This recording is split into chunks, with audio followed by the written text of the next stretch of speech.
Meron akong malaking problema ngayon, Amador. Problema? Bakit? Ano nangyari?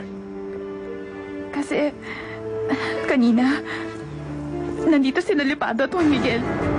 Ha? Si Lirio at Marichoy ay isang tao lang. Ang dati kong asawa ang babaeng gustong pakasalan ni Omar. Pareho naming minahal ang tapat ng babaeng yun. Pareho kami nahihirapan ng kalooban. Hindi sinabi sa kanya ni Marichoy yung tungkol sa akin. Iniba pa niya ang kanyang pangalan. Nung nagkaharap kaming tatlo, nagkunwari pa siya, hindi niya ako kilala. Natahimik siya. Ayaw niya sigurong malaman ni Omar ang buong katotohanan. Diyos ko. Hindi ako makapaniwala sa nangyayaring ito. Sabi ni Omar, nagdalang tao siya. Nasabi sa akin ni Omar na nagkaroon ng anak si Marichoy. Diyos ko. Kitang-kita ko nagulat si Juan Miguel na makita niya ako. Mula nang makita niya ako, hindi na rin siya nakapagsalita. Habang nakatayo, nakatitig lang siya sa akin. Ito namang si Omar tanong ng tanong sa akin, kailangan ko daw magbigay na paliwanag.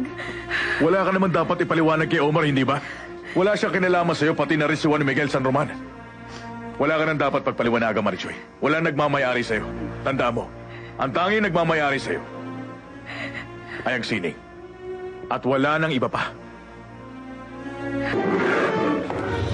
Bakit, Juan Miguel? Omar, meron akong gustong itanong sa'yo. Ano yun? Sige, tungkol saan? Tungkol sa pagkatao ni Lirio.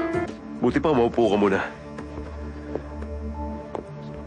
Alam mo, si Lirio, napakabuting tao. Nung una ko nga siya makita sa asyenda, takot na takot siya sa akin. Tinakot ko siya dahil natutuwa ako makita siya umiilag sa akin. Pero dumating din ang oras na nalaman kong pinahalaga niya ang buhay. Paano niya pinahalaga ng buhay? Basta, Anong ibig mo sabihin, Omar? nalaman ko na magkakaroon siya ng anak. Kaya simula nun, hindi na siya nawala sa isip ko.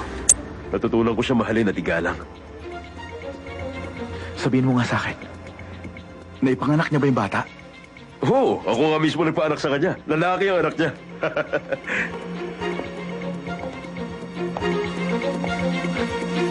Buhay ang bata? Oo. Ang totoo, isinama niya ang bata pag alis niya sa asyenda. Alam ko magkasama sila ngayon dahil ayaw niya magkahiwalay sila.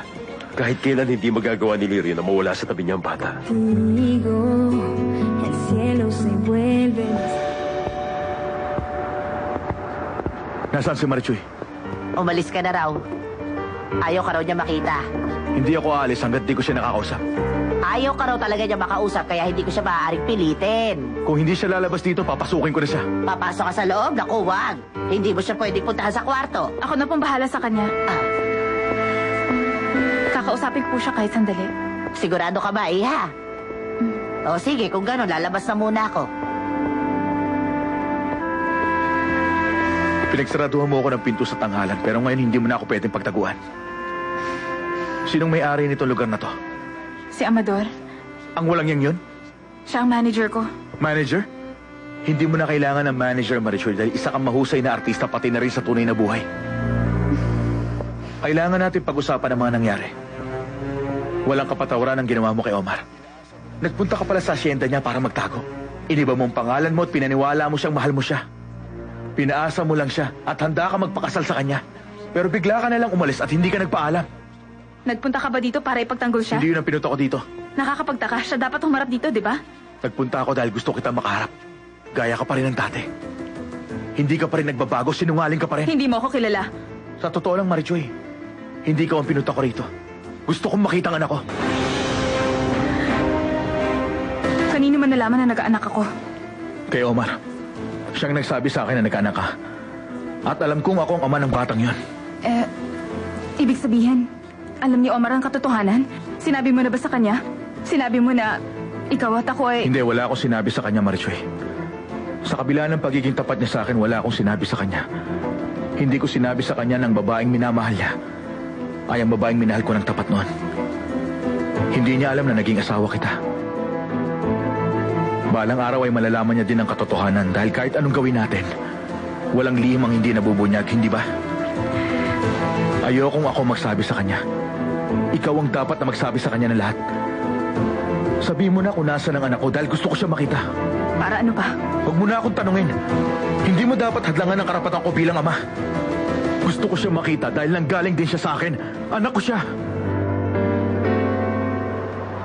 Patawarin mo ako, Juan Miguel, pero hindi mo na makikita ang anak mo. Bakit hindi?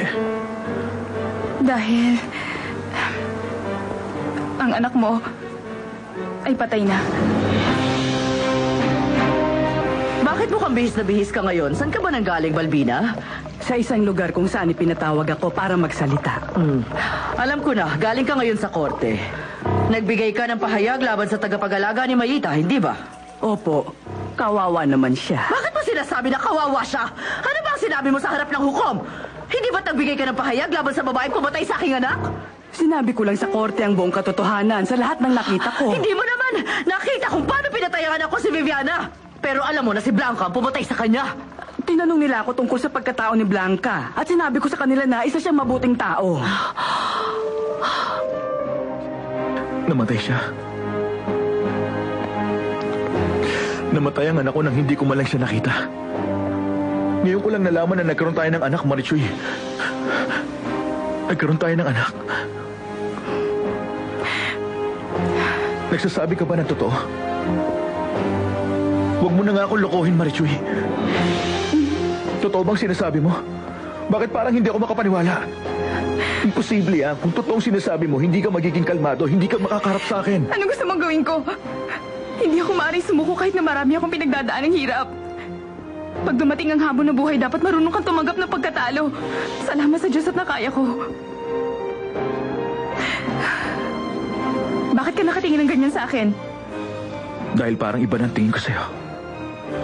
Sa itsura at pananalita mo. Parang hindi na ikaw ang dating Marichuy na nakilala ko. Malaking pinagbago ko. Dahil napakalupit na naging tadhana ko. Kaya kailangan kong lakasan ang loob ko. Ano nangyari sa bata? Paano siya namatay? Kasi nagkasakit siya bigla. Nagkataon naman na wala si Omar dun sa hacienda. Kaya naisip kong bumalik dito sa Mexico. Kaya dito na siya. Bakit hindi mo kagad sinabi sa akin ang nangyari? Bakit hindi mo ako pinuntahan, Marichuy? Napakabilis ng mga pangyayari. Isa pa abala ka dahil sa dami ng ginagawa mo. Sana ko bala? Tama na, ayoko na. Huwag mo na ako tanungin. Ayoko na pag-usapan ng bagay na yon. Pwede ba tigilan mo na ako? Ayoko na maalala.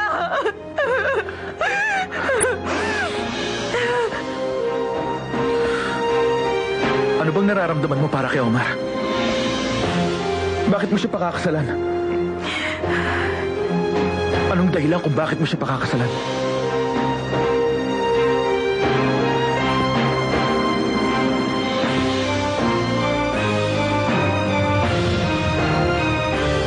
Magsalita ka na. Anong dahilan mo para magpakasal kay Omar? Bakit hindi ka makapagsalita? Wala kang karapatan alamin kung anong nararamdaman ko. Kaya hindi ko na dapat sagutin ang tanong na yan. Gusto ko malaman ang dahilan. Hindi mo ba ako maintindihan? Ang mabuti pa siguro, Juan Miguel, umalis ka na lang sa lugar na to. Nakuha mo ng gusto mo, pinagbigyan na kita. Kailangan ko pang bumalik ngayon sa tanghalan. Umalis ka na, Juan Miguel. Huwag ka nang babalik. Ayaw na kita makita. ¿Qué sentido tiene hablar?